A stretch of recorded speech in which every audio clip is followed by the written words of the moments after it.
Binomba ng pwersa ng Amerika ang Kharg Island sa Iran. Ito ang kinumpirma ni US President Donald Trump na aniya ay ang pinakamatinding pambobomba na nagawa sa kasaysayan ng gyera sa gitnang silangan. Nagbabala si US President Donald Trump na pasasabugin ang pinakamalaking natural gas deposit sa buong mundo na pinaghahatian ng Iran at Qatar. Yan anya ay kung ulitin ng Iran ang pag-atake nito sa bahagi ng gas field na nasa Qatar. Buong mundo na pinaghahatian ng Iran at Qatar. Yan anya ay kung ulitin ng Iran ang pag-atake nito sa bahagi ng gas field na nasa Qatar. Nagbanta si US President Donald Trump na sisirain nito ang South Pars gas field ng Iran kung aatakihin pa ang pangunahing gas plant ng Qatar.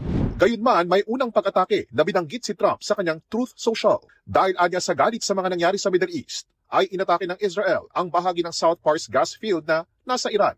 Maliit na bahagi lang nito ang tinamaan, pero mahalaga ang gas field dahil ito ang pinakamalaking natural gas deposit sa buong mundo na pinaghahatian ng Iran at Qatar.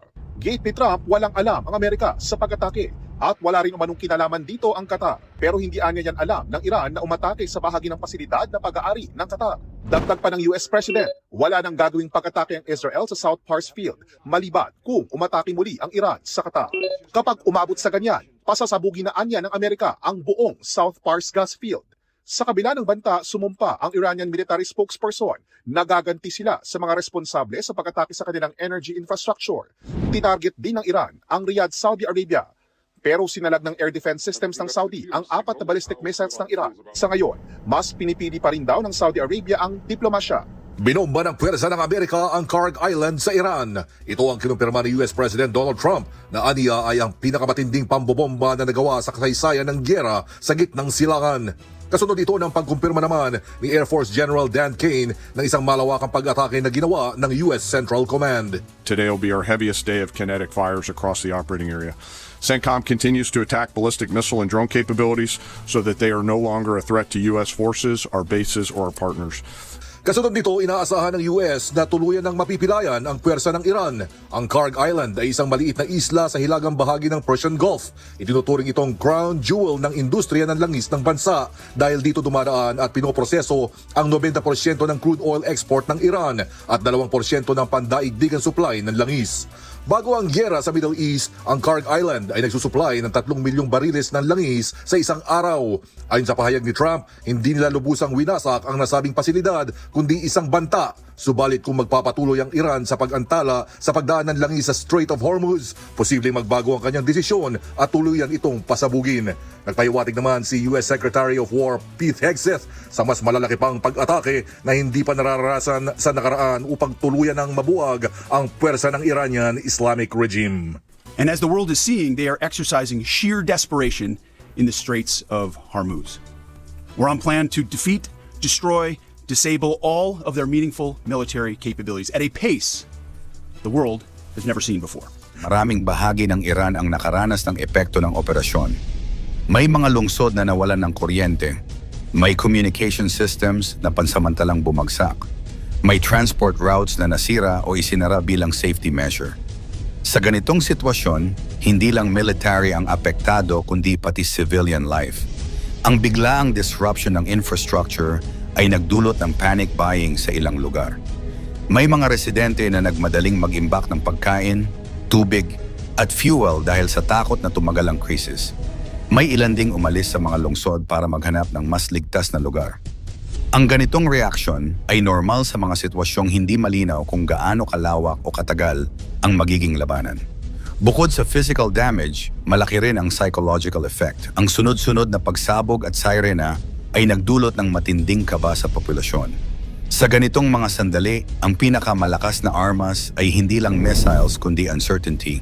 Kapag hindi alam ng publiko kung ano ang susunod na mangyayari, mas tumitindi ang takot at tensyon. Ano ang agarang resulta? Matapos ang unang 12 oras, malinaw na may malaking epekto ang operasyon sa strategic structure ng bansa. May mga ulat na ilang matataas na opisyal at security figures ang naapektuhan na nagdulot ng pansamantalang kalituhan sa chain of command. Sa military perspective, kapag ang command structure ay nagulo, bumabagal ang decision-making at humihina ang coordination ng depensa. Sa regional level, agad ding tumaas ang alert status ng mga kalapit na bansa. Maraming radar systems ang na-activate at airspace monitoring ang pinaigting. Ang mga ganitong hakbang ay indikasyon na ang situation ay hindi na lamang lokal na insidente, kundi posibleng magkaroon ng mas malawak na epekto sa rehiyon. Sa international stage, mabilis ang naging reaksyon ng iba't ibang bansa. May mga nanawagan ng agarang de-escalation, may naglabas ng pahayag ng pagkabahala, at may nagsimulang maghanda sakaling lumawak ang tensyon. Kapag ang malalaking kapangyarihan ang sangkot sa isang military escalation, automatic itong nagiging global concern dahil maaaring maapektuhan ang ekonomiya, seguridad, at stability ng maraming bansa. Paano tumugon ang Iran? Hindi nagtagal ay naglabas ng tugon ang Iran sa pamamagitan ng sariling military actions. Ang ganitong response ay bahagi ng deterrence principle.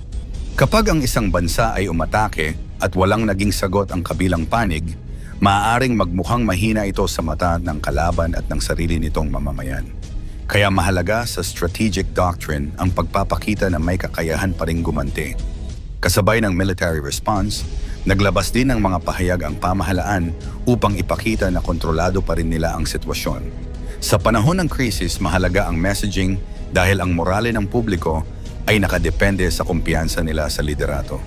Kapag naniniwala ang mamamayan na matatag pa ang pamahalaan, mas mababa ang tsansang magkaroon ng internal unrest. Ano ang posibleng plano ngayon? Sa kasalukuyan, ang direksyon ng Iran ay nakatuon sa tatlong pangunahing layunin: pagpapatatag ng depensa, pagpapanatili ng internal stability, at paggalaw sa diplomatic front. Ang pagpapalakas ng defense readiness ay mahalaga para maiwasan ang panibagong strike. Ang internal stability naman ay critical upang hindi magkaroon ng power struggle o kaguluhan sa loob ng bansa. Samantala, ang diplomatic efforts ay ginagamit upang makakuha ng international support at ma-pressure ang kalaban na bumalik sa negosasyon. Ang kombinasyon ng tatlong ito ang karaniwang strategy ng isang bansang nakaranas ng biglaang military escalation. Hindi sapat ang lakas ng armas lamang. Kailangan ding gamitin ang politika at diplomasya upang mapanatili ang balanse ng sitwasyon. Ang 12 oras na operasyon na ito ay nagpakita kung gaano kabilis magbago ang geopolitical landscape kapag nagbanggaan ang malalaking kapangyarihan. Sa modernong panahon, hindi na kailangan ng mahabang digmaan para magbago ang direksyon ng kasaysayan. Minsan, sapat na ang isang maikling window ng matinding aksyon para mabago ang balanse ng kapangyarihan sa isang rehiyon. Ang tunay na epekto ng ganitong pangyayari ay hindi agad nasusukat sa loob ng isang araw. Lumalabas ito sa paglipas ng panahon habang nakikita kung paano nag-a-adjust ang mga bansa, paano nagbabago ang alliances, at paano nagre-react ang global community. Ang mga susunod na linggo at buwan ang magpapakita kung ang nangyaring iyon ay simula ng mas malalim na tensyon o simula ng panibagong yugto ng negosasyon. Sa huli, isang bagay ang malinaw. Ang nangyari sa loob ng 12 oras ay patunay kung gaano kabilis magbago ang mundo kapag ang military power, political will, at strategic timing ay nagsabay sa iisang sandali. At habang patuloy na nagmamasid ang buong mundo, nananatiling bukas ang tanong, ito ba ay isang isolated strike lamang o simula ng mas malaking kabanata sa kasaysayan ng global power struggle? Sa tingin mo, ito na ba ang simula ng mas malaking digmaan? Hanggang saan kaya aabot ang tensyon na ito? Magtatapos ba ito sa negosasyon o sa mas matinding labanan? I-komento mo naman iyo sa ibaba, paki-like ang ating video, i-share mo na rin sa iba. Salamat at God bless.